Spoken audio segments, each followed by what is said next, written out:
Bonsoir à tous, bienvenue dans cette nouvelle vidéo. Petit changement de décor pour cette vidéo. Je suis, comme vous le voyez, à la maison. Je préfère vous faire en général les vidéos depuis le cabinet. La lumière est meilleure en plus. Mais en ce moment, eh bien, il est assez rempli. Et il se trouve que j'arrive le matin, je fais toute ma journée de consultation. C'est pas bien, mais parfois j'ai même voilà, très peu de temps pour manger et je termine et je repars tout de suite pour aller chercher ma petite Mélinda. C'est pas grave, on va faire avec les moyens du bord. Je vous fais cette petite vidéo depuis la maison. On vient de reprendre notre rythme, on a eu une petite pause de 7 jours, si vous voyez ce que je veux dire. Voilà, ma petite a attrapé le truc à la mode. Et donc, on est mieux quand c'est comme ça avec sa maman. Donc, je me suis arrêtée de bon cœur pour m'occuper d'elle. Et puis en plus, forcément, vu ce que c'était, j'allais pas la confier à mes parents. Donc, nous revoilà repartis. Ça fait du bien de reprendre un rythme normal, de revoir du monde. Donc voilà, je suis contente de vous retrouver. Je pense vous faire une deuxième vidéo ce soir, mais là je vais commencer par un thème, un sujet auquel je pense depuis que j'ai fini cette lecture, que j'ai adoré, voilà. Donc ce soir, je vous parle d'un livre. Je pense qu'au début vous allez être surpris, vous allez vous demander pourquoi je vous parle de ce bouquin-là, qui n'est pas un titre en rapport avec la santé, mais vous allez vite comprendre. Donc, cette lecture coup de cœur s'appelle Les sorcières de Pendle, de Stacy Holz, je pense que ça se dit comme ça, aux éditions Pocket. Et donc, pourquoi je vous parle de ça? Alors, vous allez comprendre, au départ, vous allez vraiment vous demander, je pense, mais je vais déjà vous lire la quatrième de couverture pour que vous puissiez situer un petit peu. Donc, Les sorcières de Pendle. Lancashire, 1612. À 17 ans, la jeune châtelaine Fleetwood Shuttleworth a déjà par 3 fois perdu un enfant à naître. Déterminée à donner un héritier à son époux, elle redoute grandement l'issue de sa quatrième grossesse. Lorsqu'elle croise le chemin d'Alice Gray, une sage-femme qui connaît parfaitement les plantes médicinales, Fleetwood voit en elle son dernier espoir.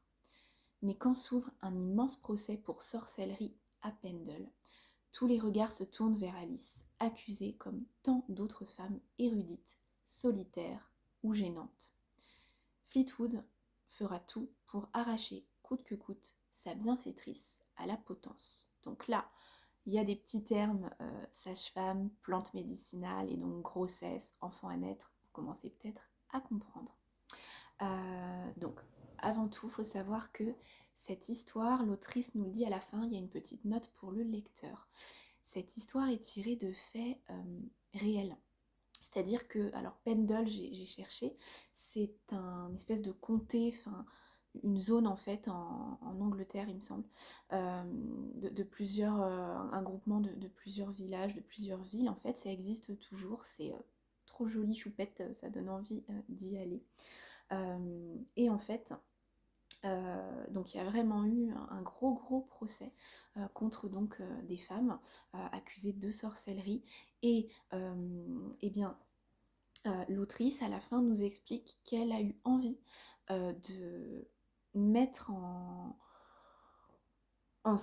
de mettre en scène, si vous voulez, à travers ce livre, l'histoire de ce procès à travers la vie et les yeux donc d'une jeune héroïne de 17 ans, Fleetwood, dans le cadre voilà, de sa grossesse. Alors, pourquoi j'ai eu envie de vous parler de ce coup de cœur? Parce que des coups de cœur lecture, j'en ai plein d'autres, mais je vous en parle pas forcément, parce que ça parle pas forcément de santé. Donc pourquoi j'ai eu envie de vous en parler? Eh bien parce qu'en fait on découvre le rôle, la place des sages-femmes à l'époque.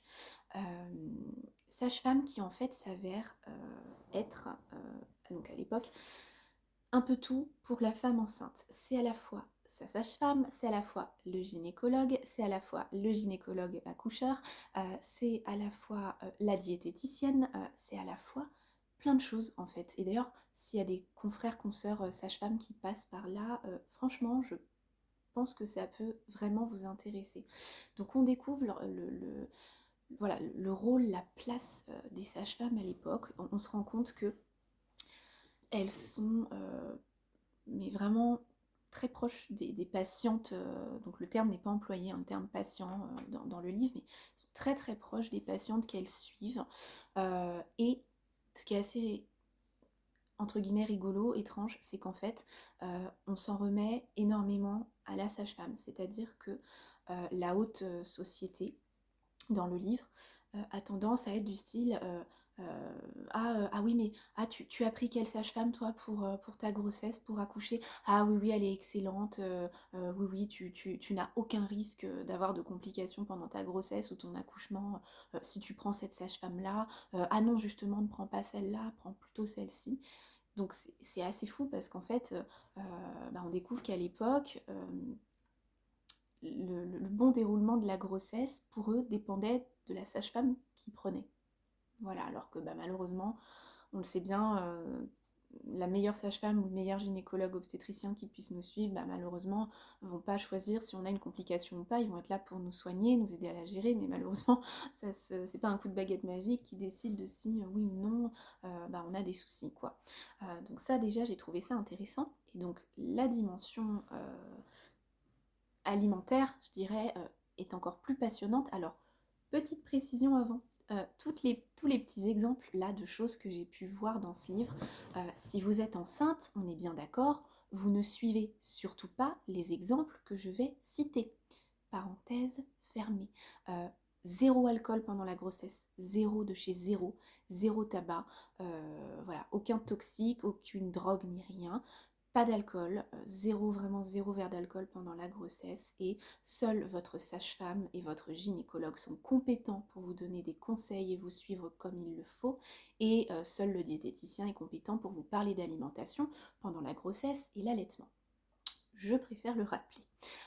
Donc on découvre dans ce livre quels conseils on donnait à l'époque aux femmes enceintes, et notamment sur ce qu'elles pouvaient consommer, boire et manger. Et moi, forcément, en tant que diète, ça m'a passionnée. Et je peux vous dire, pauvre bébé, pauvre bébé, oh my god. Donc, loin de moi de faire une critique négative de ce livre, hein, pas du tout. Au contraire, je pense que l'autrice a vraiment voulu nous faire découvrir ce pendant-là de l'époque, et au contraire c'est passionnant. En plus c'est au sein d'une histoire, voilà, un peu enquête, sorcellerie, donc c'est trop chouette. Donc en soi, voilà, prise en charge et conseils très particuliers à l'époque pour les femmes enceintes. J'ai eu les cheveux qui se sont peu dressés sur la tête, et donc je me suis forcée à mémoriser quelques petits exemples.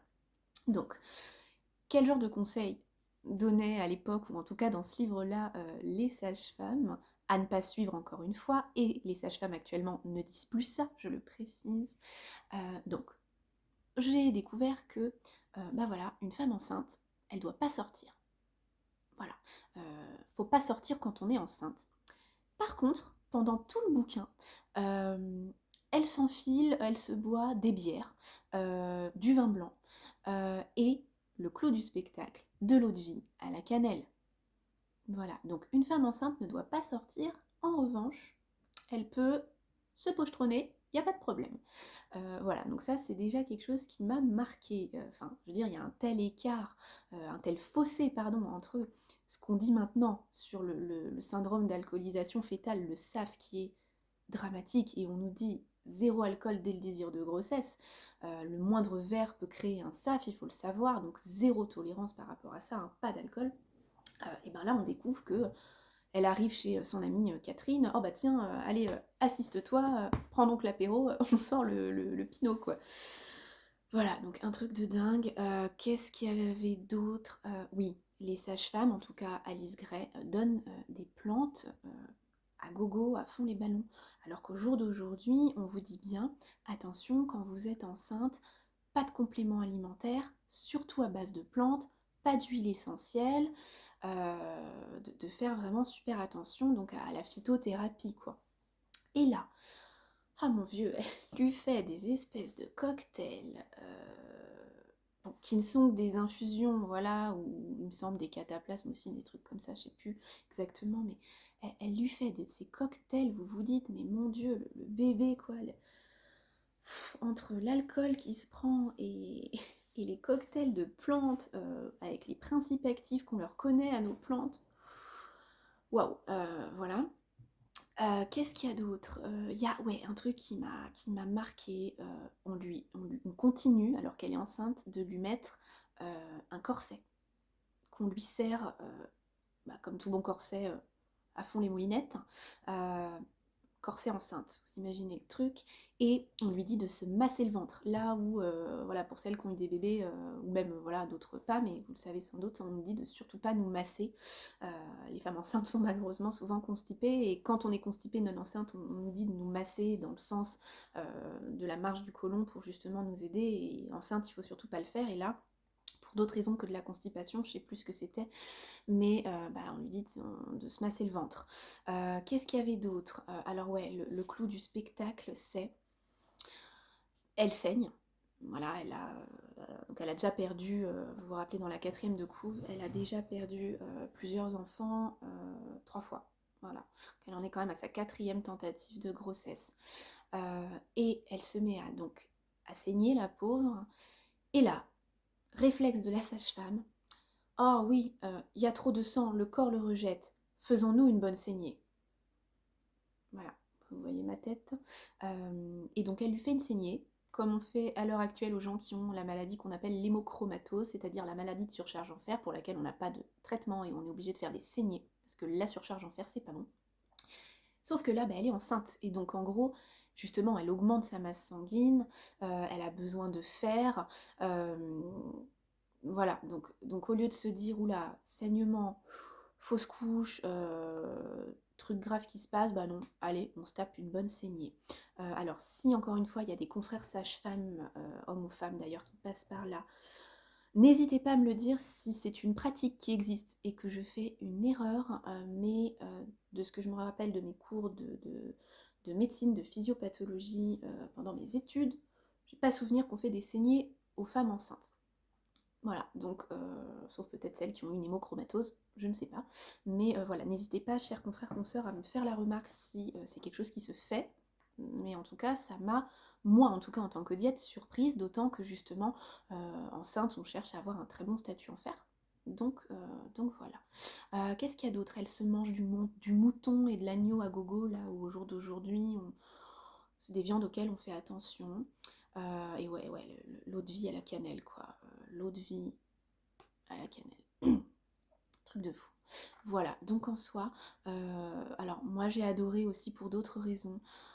L'ambiance est vraiment super, super sérénisante. Enfin, j'ai adoré. Je sais pas si vous êtes lecteur ou pas d'ailleurs, mais si vous voyez ce qu'on appelle l'ambiance, enfin les romans gothiques. Alors, ça n'a rien à voir avec le style gothique, hein, ça n'a rien à voir du tout. Les romans gothiques, c'est souvent des romans qui se déroulent à l'époque victorienne, avec l'ambiance grande maison, manoir, cheminée, bougies, les belles robes, des trucs un peu mystérieux, des histoires de famille, des choses comme ça. Très bon bouquin, se dit en passant, victorien. J'en profite pour vous le dire, qui est un de mes bouquins préférés, Le secret de Lady Audley de Marie-Elisabeth Braddon. Parenthèse fermée parce que là, il n'y a rien à voir avec la santé dedans, mais je vous le dis quand même, trop bien. Donc voilà, j'ai un peu retrouvé cette ambiance, mais légèrement différente quand même. J'ai du mal à vous décrire le style que j'y ai trouvé. Mais j'ai adoré l'ambiance et vraiment de découvrir les sages-femmes, ce que font les sages-femmes, voilà, la place de la sage-femme à cette époque-là, dans ce pays-là, dans ce contexte-là, et avec les conseils donc qu'on pouvait donner à l'époque. Alors, ils donnent plus encore une fois ces conseils-là, les sages-femmes, hein. J'en ai bien conscience et attention, je les aime beaucoup et ils sont très professionnels. Mais voilà, j'ai adoré. Donc voilà, j'avais envie de vous en parler. Deuxième petite chose du jour, donc qui n'a rien à voir, c'est une marque que vous connaissez peut-être. Alors, je vais vous en parler pas du tout pour les vertus que ça se vante d'avoir, mais parce que elle est trop bonne. Voilà. Donc, vous connaissez peut-être la marque Yogiti, qui est une marque d'infusion. Et donc, je l'ai trouvée en allant remplacer une consoeur à Châtenay-Malabry parce qu'il y a un Laviclair à côté. Et sinon, je n'y mets jamais les pieds, je vais plutôt à Biocop, Naturalia. Moi, voilà, c'est comme ça, j'ai rien contre eux, mais il n'y en a pas chez moi. Et donc, je vous en parle juste parce que pour celles et ceux qui aiment les parfums, les choses à la rose, c'est une tuerie. Je rentre donc dans la vie claire, je vois ce truc-là, je voulais m'acheter une infusion. Je vois ce truc-là, j'ai eu les yeux en mode Tex Avery, mon dieu, à la rose, mon truc préféré. Donc je me suis pris un paquet. Et ben 2 jours après, il y a 17 sachets. 2 jours après, il n'y en avait plus. Véridique, j'étais donc au cabinet de Châtenay. Je l'ouvre, je me fais de l'eau chaude. J'ouvre le sachet et naturellement, comme on fait, je pense, beaucoup d'entre nous, je sens, je sens mon petit sachet. Et là, je me vois encore faire oh pu... Mon Dieu, c'est une tuerie ce truc-là. Véridique, vous sentez le sachet, vous avez l'impression que vous avez une rose, mais hyper parfumée de dingue, la plus belle rose que vous avez vue de votre vie, quoi, et qui sent mais diaboliquement bon. C'est impressionnant.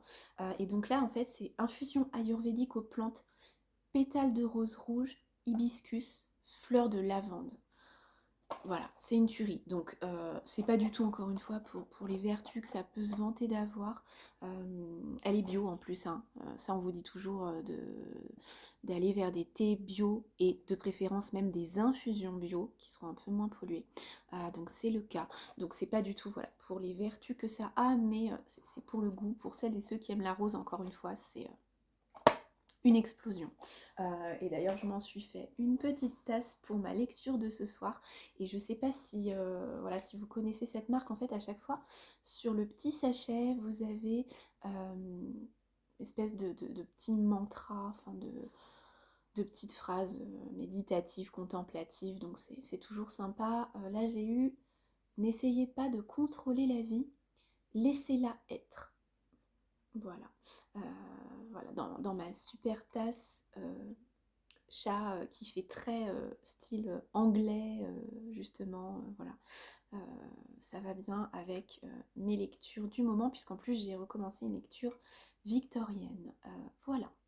Eh bien écoutez, je vais vous laisser, je vais aller lire non pas mes sorcières de Pendle, mais ma nouvelle lecture qui là pour le coup n'a pas du tout de choses aussi... Mais si, en plus, je vous dis ça, mais n'importe quoi. J'ai commencé, mais oui, j'ai commencé Suzanne Fletcher, l'autrice, Un jardin de mensonges. Et ben, l'héroïne, alors je viens juste de commencer, j'ai lu quelques pages donc je peux pas trop vous en parler. L'héroïne a la maladie des os de verre, justement, et donc on découvre un peu les conseils qu'on lui donne et la vie des gens qui malheureusement sont atteints de cette maladie-là, qui scientifiquement s'appelle l'ostéogenèse imparfaite. Voilà. Je vous ferai peut-être un retour si jamais ça a un intérêt pour les sujets qui nous concernent. Voilà, et bien écoutez, je vais m'en retourner à justement ma lecture. Je vais m'allumer une petite bougie sympathique des familles. Voilà. Et bien écoutez, prenez soin de vous. Je n'écarte pas l'idée de vous faire une seconde vidéo ce soir. J'espère que ça vous aura apporté quelque chose et que vous aurez passé un bon moment en ma compagnie. Et donc, bien écoutez, je vous dis à très vite pour de nouvelles aventures. Bonne soirée.